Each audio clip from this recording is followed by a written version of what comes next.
Have you seen your subreddit shitting and crying themselves about your Mortal Kombat takes? Dude, I got emails about that. One guy was like, okay, I disagree with your takes on Mortal Kombat. Can I come on stream and explain to you the differences between the games? Like, holy shit, guys. A lot of people just don't understand what fundamental gameplay experience. They don't like, and it's not my fault because they're making no effort to like understand what I'm saying either. Because I like tried explaining it for like 20 minutes and it's just people get mad, like really, really mad, you know? I think somebody in chat said it best, where it would be like, imagine if every Minecraft major update was its own game. And I'm like, okay, the fundamental gameplay experience of Minecraft 1.1, 1.2, 1.3, etc. is all the same. And people are like, what? No? In 1.9, they did the combat update. Are you seriously telling me that you don't... Dude, you can't just spam hits anymore. It's like... And you can imagine, like, Minecraft hyperfans doing that. You can imagine them being like, bro, you seriously think the fundamental experience of 1.1 is the same as 1.20? Are you seriously telling me the Cliffs and Caves update didn't fundamentally change? And it's like, they don't, like, they're not trying to engage with what I'm saying. They're just, they think their game is being attacked. I got multiple emails and, like, DMs and stuff from people who like, actually said that I said negative things about Mortal Kombat. One person said that I was being socially irresponsible because fighting games are, like, a big social hub for people where they can make friends, and they're big with POC. So me smearing fighting games is socially irresponsible. I like the degree to which people will like launch themselves into oppositional like arguments just because they hear like anything that's even a whiff of critique of something they like. And it's not even critique. I'm not even saying it's bad. I like some games that preserve the same fundamental. I like Doom, and I like Doom 2. They're like the same game, except like Doom 2 is like an expansion pack with some more levels and enemies and one new gun. Like it's like, but I like Doom 2. Like if I said, yeah, playing Doom 2 is basically just playing more of Doom 1, but like a bit better. It's like the same basic thing. That's not me insulting Doom 2. I like Doom 1, you know? Roadchill Vosh doesn't like fighting games because it's just not the type of game to. We're not talking about whether I enjoy them. We're just talking about whether or not there's a tendency for them to preserve the same fundamental game experience. And by the way, if you want like an actual insult or whatever, or like a direct criticism, okay, we do not need there to be as many fighting games as there are within a given series, okay? I'm sorry, all right? There is no way that the differences in between every iteration of all these fighting games warrant an entire new game as opposed to like content packs, okay? I'm not going to pretend otherwise. Of all the Mortal Kombat games, you really don't think any of those could have been folded into like an expand? Yeah, no. But yeah, like whatever. People are so mad. They're so mad. They're still mad. Oh my god. Bosch, same fundamental game experience is an arbitrary metric that is not measurable and entirely subjective. Yeah, are you familiar with the concept of media criticism? What do you mean a non-arbitrary, measurable, objective metric of game analysis? What would that be? Frame rate? What the file size of the download? What yeah, of course. Well, no, I don't like fighting games because I don't like fighting games. I do think that they like release way too many, but that's why I said Mortal Kombat and not Street Fighter. Street Fighter seems to be a lot more restrained in their like releases, which I respect. I will never respect a game franchise where they just release like the same game every year. I don't respect Assassin's Creed, Call of Duty, blah blah blah, blah like all that. Yeah, but that's not a fighting game thing, right? Because like Guilty Gear, Guilty Gear is great. I think Street Fighter is pretty great, you know, from the limited experience I've had with it. Obviously, I'm a fan of the Smash series, like, you know, but that's not like a fighting game thing. I think Tekken is pretty. There's a lot of Tekken games. Tekken's pretty okay, right? But I feel like can we agree? Can we at least agree Mortal Kombat is the most desperate and sweaty of the fighting games? Like they've released a million of them. They hit fame 50 billion years ago because they were bloody, and now they're like, well, shit, everything's bloody now. Well, how we got to be more bloody? And now they're doing like a whole canon reboot in the new game. Like, come on, this is sweaty behavior. This is sweat lord behavior. Okay, they're very sweaty over there. If you deny they're sweaty, you're denying reality. All right, they're very desperate. They're very sweaty. Wait, AC is bad because the garbage story, not the mechanics. They change the mechanics pretty frequently across the games. No, same game. No. By change the mechanics in the difference between Assassin's Creed games, what that means is like there are alterations on the existing gameplay mechanics and like they add or remove stuff, but it's always the same game. This is what I mean. A lot of people don't really know how different games can be or how different games can feel, but like I've played a decent number of Assassin's Creed games. I haven't bought them, but I've played them, and they're the same game. They're the same game, you know? It's very, very, very minor differences. It's incredible how much you can add to a game while making it like the same game. Like, imagine how many mechanics you could add to Minecraft, but still have it be unmistakably Minecraft, right? Because no matter what you add to Minecraft, the game has such a distinct feel that almost anything will, like, it'll just feel like, oh, well, it's like a thing on Minecraft, you know? Mass Effect 1 and 2 are, like, entirely different games. I haven't played them, but I have heard that. What about people who just want more of X game? I mean, that's fine. Though I do think there's a limit to how much you can get away with that, because, like, we can't defend, like, FIFA slop, can we? Like NBA slop. Here you go, piggy, have your, like, once a year game that people are going to buy just for the sake of it. You know, like, there's a limit to that. Art is art, and it has to be treated as such. What about the FromSoft games? Quoteth, I'm going to ban you, dude. Quoteth, you are here for every stream, and you have heard me talk about the FromSoft games and my opinions on them relative to this topic.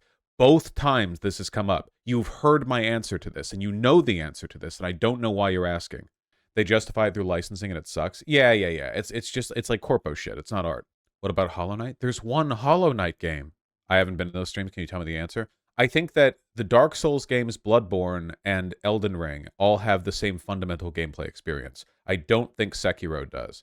And mind you, again, I don't think there's anything wrong with the fundamental gameplay experience being more or less the same between these games, because these games are really good, you know? Like, these games are really good. They're not like, it's not like FromSoft is, like, crunching out one new Dark Soul every year, and it's just, like, basically the same game with some new frills. It's a whole new game. I mean, Jesus, Elden Ring was, like, the size of 3 Dark Souls games put together. It's huge. No, Doctor Strange, I know that modern AC games are closer to RPGs than the original AC games, because every single modern game is a... Okay, you know what? Nuh-uh. We need to put a line on this, okay? From now on, RPGs can only refer to games like Baldur's Gate. I am tired of RPG being used to describe anything with a leveling system, all right? Skyrim, not a real RPG. Sorry. You know why? Because you can't roleplay in these games. All the NPCs you're talking to are stiff wooden boards. There are no meaningful decisions that you can make when it comes to defining your character. I'm sorry, but, like, crouching down at the edge of a cave and then AFKing for 8 hours so your sneak goes to 100 and then putting your points around, it's not RPG, okay? This is a leveling and level up system, okay? That is not RPG. Role-playing game, not level up system. Christ, if we go by that, then what isn't an RPG? Everything has, like, points that you can put into things. Jesus Christ. BioShock, why not? Make that an RPG. You can get your plasmids and level up guns at the vending machine. I just make everything an RPG. Sure, nothing means anything anymore, right? No, RPG has to be some shit. Man, dude, I was watching Joseph Anderson play some Starfield. The dialogue in Starfield, perfect Bethesda tier. Holy shit, it's such hot garbage. They can't write dialogue for the life of them. Oh my god. It's like, you can't have an RPG where your character can't... It's like, okay, here's something where if the developers of a game do this, I think they should be sent to Dinosaur Island, okay? To perish, all right? If you are making a game with dialogue choices, and none of the dialogue choices from you or the other person mean anything, you're going to Dinosaur Island. This is a classic Bethesda thing where you will have the NPC will say anything, and you will have, like, 3 possible responses. Nice, yes. Not nice, yes. Can I know more? And the actual things I was watching Joseph Anderson, whose background was like Space Trucker, talking to an NPC, and the NPC was like, in all my years, I haven't found anything about this artifact in space. And then the dialogue tree opened up from their side, and one of the options was, like, Space Trucker. Yep, and I've been out there a while, too. And it's like, oh, man, because I chose the Space Trucker background, I can choose this response. Click! And then she gave the same response she would have given if you had chosen any other option. It's like, dude, Bethesda writing, yes! And I genuinely feel like I want to take, like, I feel like I want to, like, induce some kind of Bethesda coma in a bunch of people where they can do nothing but play, like, the Fallout games or whatever. The later ones, not the good ones. And then I want them to play Disco Elysium. And I just want to watch their, you know, it's like, you know that meme where it's like the time lapse of a person, like, doing math homework and they're like this, like they're bored as shit. And then it's like, here's them playing video games or whatever. That's like playing a Bethesda game versus playing Disco Elysium. It's like, all right, we're going to show you what an actual RPG dialogue system looks like. Let's go. Let's get your Neverwinter, get your goddamn Baldur's Gate, get your goddamn Disco Elysium, get your shit together. Divinity Original Sin 2, that game made me cry. Okay? The only thing that made me play Skyrim is when I realized the whole game would be like this. You forgot dialogue option number 4, no, but actually yes. Oh, those ones are always the most fun. Where the person is just like, you've done one quest for them, and they're like, all right, time for you to lead our organization. Will you join us into the fray? And the fourth answer down there is, I don't know, this doesn't sound right to me. And they're like, well, okay, but do it anyway. And then, like, quest complete, joined the order. And it's like, yeah, we just... Thank you, Todd Howard, for the RPG system. Are the Disco Elysium games any different? Yes. Holy shit, yes. Yes. Can you imagine if Disco Elysium was written like that or whatever? Where Kim Kitsuraki is like, Lieutenant, we should really go and focus on the body now. And then, and you're like, all right, that doesn't sound fun to me. I don't think I'm gonna. Or, can you tell me more about the body? It's just fine. Accent clipped. I can't do Kim's accent. I can't do Kim. Kim is perfect, and I'm just a human. Kim is a god. Are Omori and Earthbound not RPG games because your choices don't matter like Baldur's Gate? You know what? Yeah, I actually genuinely think they should be called different things.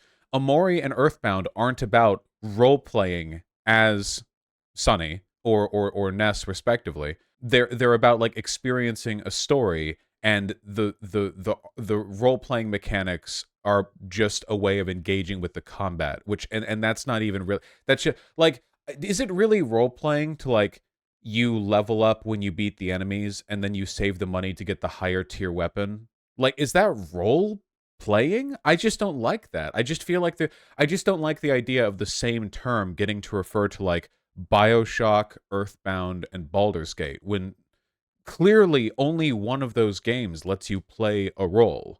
So Final Fantasy isn't an RPG either? Well, we call them JRPGs because they're bad.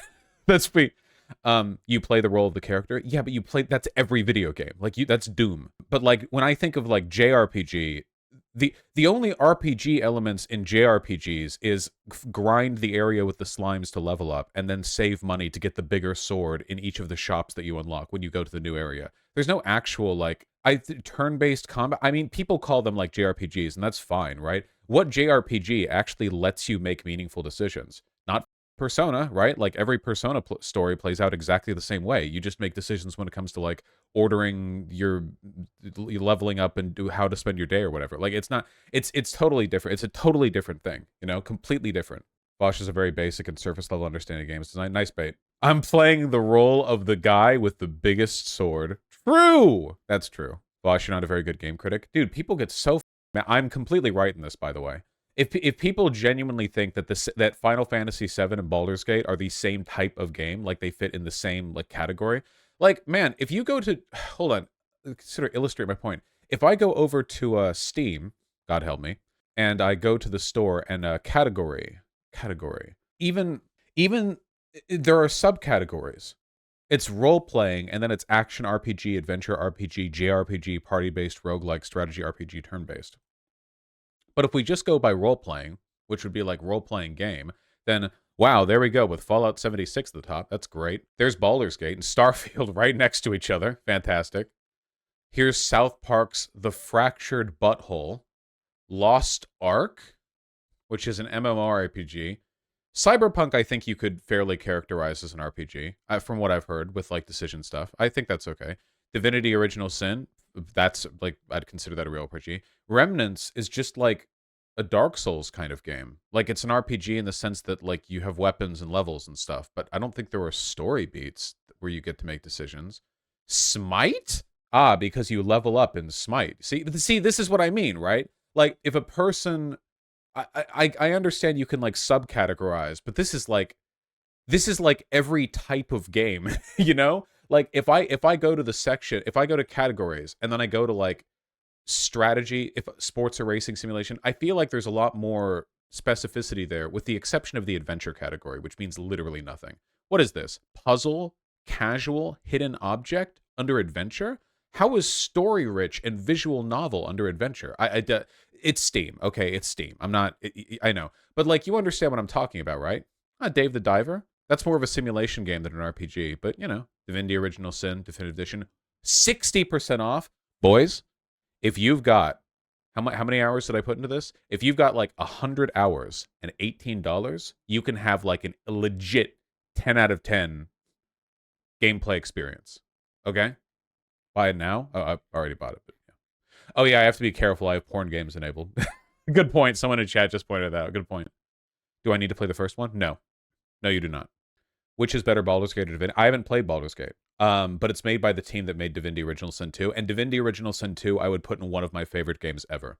Like ridiculously good. I would easily put it up at like the top tier.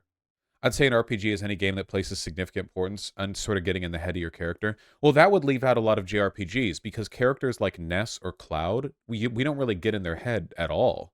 You know, most of those games is just about having party members that follow us around and we hear them talk about their hopes and dreams. But the main character is almost always a blank slate or kind of like close to one, you know? We literally get in Cloud's head to go, oh, please. We're literally comparing this to like Disco Elysium. Do you seriously want to put any game up against Disco Elysium when it comes into getting into the protagonist's head? No, you don't. Nobody would. There is no game that's willing to stand shoulder to shoulder in that particular category. But like even past that, you know, I don't know. How much do you get into your own character's head in Divinity Original Sin 2? You make a lot of choices, but I think Disco Elysium is really unique in how psychological it is. I wish there were more games that were like that. Because, okay, I think I said this before, but like, or maybe I was talking to Kanye about this, but you know how it's really frustrating when in a heavily story-based game, a character, especially your character, does something irrational or fucks up, and then it leads to a bad outcome, and you're like, dude, like, you're thinking, if I had been in charge of the wheel there, like, if I had been at the dashboard, I would have nailed that. But now that it's the time for the character I'm playing to make a decision, they fuck it up. I think one of the things that I really appreciated about Disco Elysium is the fact that since the game is so psychological, it internally justifies the fuck-ups of the main character. So, like, if you try to flirt with a girl in Disco Elysium and you fuck it up completely, it's not just you fuck up a roll or whatever. It's you get taken through this mental thought process where his body is kind of like betraying him, and then you it up. And I think it goes a long way towards making you sympathetic to his fuck ups. Isn't there a point in Disco Elysium where you're trying to press somebody on a question, but you actually get fucked up and trip over what you were saying because the encyclopedia skill makes you remember a thing mid-convo and your brain gets fixated on it because Dubois is autistic and he starts thinking about the details of the thing that he just remembered, and then when the game kind of like snaps back to, he's forgotten what he was saying and he like actually loses like a dialogue check. Like shit like that is so relatable. It's so good. Whereas that if we didn't have that insight into his head and it was just like him going like, what? Like that would feel really bullshit. Like what the I selected this dialogue option. He just didn't do it in time. Like what do you mean? But yeah, it works really well. It's so good. Damn, I really ought to play it. It's so good. It's so good. How would you categorize The Witcher 3 exactly? That's a tough thing. That's tough. A lot of what people say about The Witcher 3's RPG elements are just like mechanics bullshit, but you can make a lot of decisions in those games, can't you? You can make a decent number of decisions in The Witcher 3 like that are purely sort of story and character developed. I would say so. I am fine with thinking of The Witcher 3 as like a proper RPG. I haven't played Mass Effect, but I know you can make tons of decisions in there, even if they end up not mattering for the sequel because they don't put enough effort into accounting for it. What was that one? You kill the whole council, and then the next game it's like, oh yeah, here's the council too. We have a mission for you. Is OSRS an RPG? What's OSRS? Knights of the Old Republic 2 is a type of psychological game. I didn't like the gameplay of Knights of the Old Republic 1 that much, but the story was great. Old school RuneScape. I don't know if that would fit in the category that we're describing here.